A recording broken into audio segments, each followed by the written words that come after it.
പ്രണയം ഒരു കുറ്റമല്ല. പക്ഷേ പ്രണയത്തെ തുടർന്ന് ഒരാൾ മരിക്കേണ്ടി വന്നാൽ അത് കുറ്റം തന്നെയാണ്. പ്രണയമല്ല അപ്പോഴും കുറ്റം, പ്രണയ പകയാണ്. ഞാൻ പറഞ്ഞു വരുന്നത് ഒരു 18കാരൻ്റെ മരണത്തെക്കുറിച്ചാണ്. മരിച്ചത് പ്രിയ സ്നേഹിതൻ വിവേക്. അവന് പ്രായം 18. അവൻ്റെ വീട് മുരുക്കുംപുഴ. അവൻ്റെ ജാതി പുലയ ജാതി. അവൻ പുലയനായതുകൊണ്ട് മാത്രം ജാതിപരമായി അധിക്ഷേപിക്കപ്പെട്ടു. അവൻ പ്രണയിച്ചത് ഉന്നത ജാതിയിൽപ്പെട്ട ഒരു പെൺകുട്ടിയെ, സമ്പന്നയായ പെൺകുട്ടിയെ. പ്രണയദൈർഘ്യം 8 വർഷം. അതായത് 10 വയസ്സ് മുതൽ അവർ രണ്ടുപേരും പരിചയത്തിലായിരുന്നു, പ്രണയത്തിലായിരുന്നു. ഈ പ്രണയം പെൺകുട്ടിയുടെ വീട്ടുകാർ അറിഞ്ഞിരുന്നു, അവൻ്റെ വീട്ടുകാരും അറിഞ്ഞിരുന്നു. അവർ പ്രായപൂർത്തി ആയി വരുന്നു. അവർ വിവാഹം കഴിച്ചേക്കും എന്ന സൂചന പെൺകുട്ടിയുടെ വീട്ടുകാർക്ക് ലഭിക്കുന്നു. മതി കാര്യങ്ങളുടെ കിടപ്പ് നിങ്ങൾക്ക് മനസ്സിലായി കാണുമല്ലോ. നമുക്ക് മുന്നിൽ കെവിൻ്റെ ഒരു അനുഭവമുണ്ട് പറയാൻ. ഇവിടെ വിവേക് ചെയ്തത് വിവേകശൂന്യമായ കാര്യമായിപ്പോയി എന്ന് നമുക്ക് തോന്നാം. പക്ഷേ അങ്ങനെയല്ല കാര്യങ്ങളെന്ന് സൂചിപ്പിക്കുന്ന ഫോൺ സംഭാഷണങ്ങളും അതുപോലെ തന്നെ ചാറ്റ് റെക്കോർഡുകളും വിസ്മയ ന്യൂസ് സംഘത്തിന് ലഭിച്ചിരുന്നു. ചില കാര്യങ്ങൾ നമുക്ക് പുറത്തു പറയാൻ കഴിയുകയില്ല. പെൺകുട്ടിയുടെ പേരോ വിലാസമോ അതുപോലെ മറ്റ് സംഭവങ്ങളോ ഒന്നും നമുക്ക് പുറത്തു പറയാൻ കഴിയുകയില്ല. എന്നാൽ പോലീസിന് ഇത് അന്വേഷിച്ച് കണ്ടെത്തി ഇതിലെ കുറ്റക്കാരെ കൃത്യമായി ചോദ്യം ചെയ്യാനും അവരെ കയ്യാമം വച്ച് തുറങ്കിലടയ്ക്കാനും ഉള്ള അധികാരമുണ്ട്. പക്ഷേ നിർഭാഗ്യവശാൽ തിരുവനന്തപുരത്ത് മംഗലാപുരം പോലീസ് അത് ചെയ്യുന്നില്ല എന്നതുകൊണ്ട് മാത്രമാണ് ഈ വാർത്ത വീണ്ടും നിങ്ങൾക്ക് മുന്നിൽ അവതരിപ്പിക്കേണ്ടി വരുന്നത്. 2 ആഴ്ചയാകുന്നു വിവേക് എന്ന സ്നേഹിതൻ ഈ ലോകം വിട്ടുപോയിട്ട്, സ്വയം ജീവൻ അവസാനിപ്പിച്ചിട്ട്. അവന് പ്രായം വെറും 18 വയസ്സ്. അവൻ്റെ അമ്മയ്ക്കാണ് അവനെ നഷ്ടപ്പെട്ടു പോയത്. ഉറ്റവരാരും ഇനി ആ അമ്മയെ കാത്തിരിക്കില്ല, അല്ലെങ്കിൽ അമ്മയെ സംരക്ഷിക്കാനില്ല. ആ അമ്മയ്ക്ക് തോരാത്ത കണ്ണുനീർ മാത്രം. ഇനി കുറച്ചുകൂടി വിശദമായി പറഞ്ഞാൽ, വിവേക് മരിക്കുന്നതിന് 2 ദിവസം മുമ്പ് ഈ പെൺകുട്ടിയുടെ ബന്ധുക്കളും സഹോദരന്മാരും ഇവനെ കിഡ്നാപ്പ് ചെയ്തു, തട്ടിക്കൊണ്ടുപോയി പൊതിരെ തല്ലി.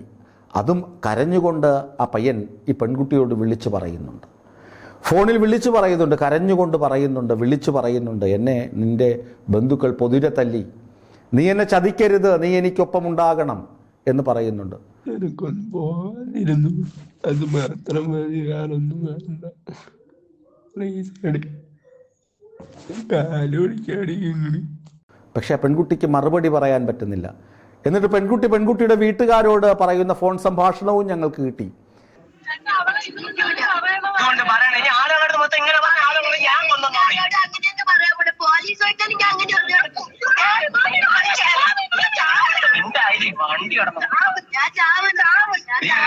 വീട്ടിൽ കൊണ്ടിട്ട് ചാവേ എത്ര മൈനാവട്ടെ കൊണ്ട് വീട്ടിൽ കൊണ്ട് തള്ളു എന്താണ് പാഴല്ല, അതിന് സംശയമല്ല, പാഴാണ്. ചാവൻ പോണ് കണ്ട ബലയന്മാരൊക്കെ വേണ്ടി കിടന്ന്, ബലയന്മാരൊക്കെ വേണ്ടി പിന്നെ അങ്ങ് പൊക്കൂടായിരുന്നു. ഇവിടെ ഞങ്ങൾ ക്ഷണിച്ചെടുത്തിരുന്ന അവന്റെ അമ്മയ്ക്ക് ആരുണ്ട്, നിന്നെ വളർത്തി അവനൊക്കെ ആരുണ്ട്. നമ്മൾ ഇത്രയും 10 വയസ്സ് വരെ വളർത്തി നമുക്ക് ഇല്ല. അവളെ അവന്റെ അമ്മയ്ക്ക് ആരുണ്ട്, അവളെ അമ്മച്ച മാപ്പിള അവന്റെ അമ്മയ്ക്ക് ആരുണ്ടെന്നാണ്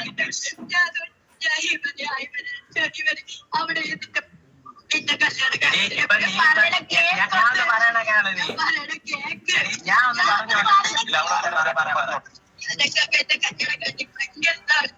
ആണല്ലേ അവിടെ ശാസ്ത്രത്തെ എല്ലാം കണ്ടപ്പോ എനിക്ക് വിഷമത്തോ കാര്യം എന്നിട്ട് പാവ എത്ര ചാവൻ പറഞ്ഞപ്പോ ഞാൻ ചാവൂലായിരിക്കും, ഇല്ലായിരിക്കും. എന്നിട്ട് അവൻ ഇത്ര എന്റെ വീഡിയോ കോൾ വിളിച്ച് അവൻ തൂങ്ങാൻ പോയി. എനിക്ക് ആ ഫോൺ എടുത്തില്ല, പോലും ഇല്ല, ഒന്നും ചെയ്തില്ലെങ്കിൽ ഒരു ഫോൺ പോലും എനിക്ക് എടുത്തിട്ടില്ല. ഇവരൊക്കെ എല്ലാവർക്കും വേണ്ടത് കാര്യം പോലെ നീ നമുക്ക് വേണ്ടി ചെയ്തല്ലേ, ഇങ്ങനെ നമുക്ക് വേണ്ടി തന്നെ നിക്കണം. ഒരിക്കലും ഇല്ല. അത്ര ഇതില്ല അവനെ ആരെയും കാണൂല. നിങ്ങളൊക്കെ പറഞ്ഞിട്ടല്ലേ ഞാൻ വിവേകിനോട് മിണ്ടാതിരുന്നത്, വിവേകിനോട് മറുപടി കൊടുക്കാതിരുന്നത്. എങ്കിലും അവൻ ഇങ്ങനെ ചെയ്തല്ലോ. ഞാൻ അവനോട് മറുപടി കൊടുത്തിരുന്നു എങ്കിൽ അവൻ ഇങ്ങനെ ചെയ്യില്ലായിരുന്നു. നിങ്ങൾക്ക് വേണ്ടിയല്ലേ ഞാനിത് അവനോട് മറുപടി പറയാതിരുന്നത്, എങ്കിലും നിങ്ങൾ അവനെ ഇങ്ങനെയൊക്കെ ആക്കിക്കളഞ്ഞില്ലേ എന്ന് ആ പെൺകുട്ടി ചോദിക്കുന്നുണ്ട്. ഹൃദയം പൊട്ടിപ്പോകും. അപ്പോൾ ഇത് ആത്മഹത്യാ പ്രേരണ കുറ്റം നിലനിൽക്കുന്ന ഒരു കേസല്ലേ പ്രിയപ്പെട്ട പോലീസെ? കേരള പോലീസ് ഒത്തിരി നല്ല കാര്യങ്ങൾ ചെയ്യുന്നുണ്ട്. പക്ഷേ ഈ ഒരു ഞാൻ പറഞ്ഞ വിവരണങ്ങളനുസരിച്ച്, അല്ലെങ്കിൽ എനിക്ക് ലഭ്യമായ ഫോൺ സംഭാഷണങ്ങളും ചാറ്റും വെച്ചിട്ട് ഞാൻ നിങ്ങളോട് പറഞ്ഞതനുസരിച്ച് നിങ്ങളൊന്ന് അനുമാനിക്കും. ഇത് ആത്മഹത്യാ പ്രേരണ കുറ്റം നിലനിൽക്കില്ലേ? ജാതീയപരമായ അധിക്ഷേപം ഇവിടെ നിലനിൽക്കില്ലേ? എന്തുകൊണ്ട് പോലീസ് അത് അനങ്ങുന്നില്ല? അവൻ പുലയനായതുകൊണ്ടോ? അവന് ചോദിക്കാൻ ആളില്ലാത്തത് കൊണ്ടോ? ഇത് കേരളമല്ലേ? ഭരിക്കുന്നത് പിണറായി അല്ലേ? ഭരിക്കുന്നത് ജനകീയ സർക്കാരല്ലേ? ഇടത് സർക്കാരല്ലേ? ചോദിക്കാനും പറയാനും ആളില്ലാത്തവന് വേണ്ടി പോലീസ് ഒന്നും ചെയ്യില്ലെന്നാണോ? എന്തുകൊണ്ട് അവന്റെ വീട്ടുകാർക്ക് ഇതുവരെ പോസ്റ്റ്മോർട്ടം റിപ്പോർട്ടിന്റെ കോപ്പി എത്തിച്ചു കൊടുത്തില്ല? എന്തുകൊണ്ട്? 2 ആഴ്ചയായില്ലേ? എന്താ ഇതുവരെ എഴുതി തീർന്നില്ലേ? പ്രഥമ വിവര റിപ്പോർട്ടിന്റെ കോപ്പി കൊടുത്തില്ലേ? FIRന്റെ കോപ്പി എന്തുകൊണ്ട് കൊടുത്തില്ല? ഉറങ്ങിപ്പോയോ മംഗലാപുരം പോലീസ്? നാണമില്ലേ കാക്കിയിട്ട് നടക്കാൻ? ഉളുപ്പ് വേണം, ഉളുപ്പ് വേണം. നിർധനനായ ഒരു ചെറുപ്പക്കാരൻ മരിച്ചു കഴിഞ്ഞാൽ അവന്റെ വീട്ടുകാരെ ആശ്വസിപ്പിക്കാനും അവന് നീതി ലഭ്യമാക്കാനും പ്രാഥമികമായ ഉത്തരവാദിത്തം നിങ്ങൾ പോലീസുകാർക്കുണ്ട്. അവനെ എടുത്തിട്ട് ഇടിച്ച് ചളുക്കി അവന്റെ അണ്ണാക്കിന് പിടിച്ച് കുത്തിന് പിടിച്ച് അകത്തിടേണ്ട ഉത്തരവാദിത്തം നിങ്ങൾക്കുണ്ട്.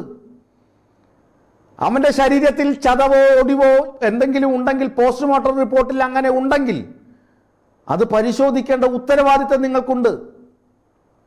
ഫോറൻസിക് സർജൻ എന്ന് പറയുന്നത് ചുമ്മാതിരിക്കുന്നതല്ല. അവർക്കൊരു മൃതശരീരം കാണുമ്പോൾ, ഓട്ടോപ്സി ടേബിളിൽ കൊണ്ട് കിടത്തുമ്പോഴറിയാം അവൻ്റെ ശരീരത്തിൽ പാടുകളുണ്ടെങ്കിൽ. മരണകാരണം വേറെയാകാം. മരണകാരണം ഹാങ്ങിങ് ആണെങ്കിൽ വേറെ കാരണങ്ങൾ, അതൊക്കെ കണ്ടെത്താനുള്ള സാങ്കേതിക സംവിധാനങ്ങളും ഒരു ഒറ്റ ദൃഷ്ടിയിൽ തന്നെ കാണാൻ പറ്റും.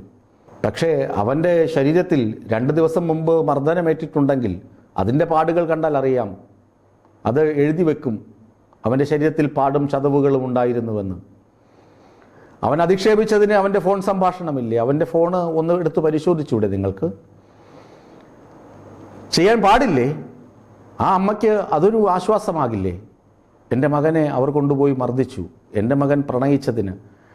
നിങ്ങൾ കാണുന്നുണ്ടല്ലോ, പ്രണയച്ചതിക്ക് പകരമായി ഓരോരുത്തന്മാരെ ആസിഡും മറ്റേ കൊടുവാളും കത്തിയും കൊണ്ടുപോയി കുത്തിക്കൊല്ലുന്നതും ആസിഡ് ഒഴിക്കുന്നതുമൊക്കെ. ആ പാവം പയ്യൻ അങ്ങനെയൊന്നും ചെയ്തില്ലല്ലോ, അങ്ങനെയൊന്നും പോയില്ലല്ലോ. അവൻ്റെ ജീവൻ ഒഴുക്കി. നമ്മുടെ ഇടപ്പള്ളി പറയുന്നത് പോലെ, ഉദയമുണ്ട് മേലിലതെങ്കിലൻ ഉദക കൃത്യങ്ങൾ ചെയ്യുവാനെത്തണം. ഇടപ്പള്ളിയുടെ കവിതയാണ്, അവസാനത്തെ കവിത. കേട്ടിട്ടില്ലേ? ഉദയമുണ്ടിനി മേലിലതെങ്കിലൻ ഉദക കൃത്യങ്ങൾ ചെയ്യുവാനെത്തണം എന്ന് പറയും പോലെ പാവം ആ 18കാരൻ ജീവനൊടുക്കി. കഷ്ടമുണ്ട് പോലീസെ, നാണക്കേട് തോന്നുന്നു. നിങ്ങളെക്കുറിച്ച് അഭിമാനകരമായി ഞാൻ ഒരുപാട് വാർത്തകൾ അവതരിപ്പിച്ചിട്ടുണ്ട്, ഒരുപാട് എഴുതിയിട്ടുമുണ്ട്. ഇത് നാണക്കേടാണ് മംഗലാപുരം പോലീസിന്, കേരള പോലീസിനാകെ നാണക്കേടാണ്. എന്തെങ്കിലും പോയി ചെയ്യൂ, എന്തെങ്കിലും നന്മ ചെയ്യൂ.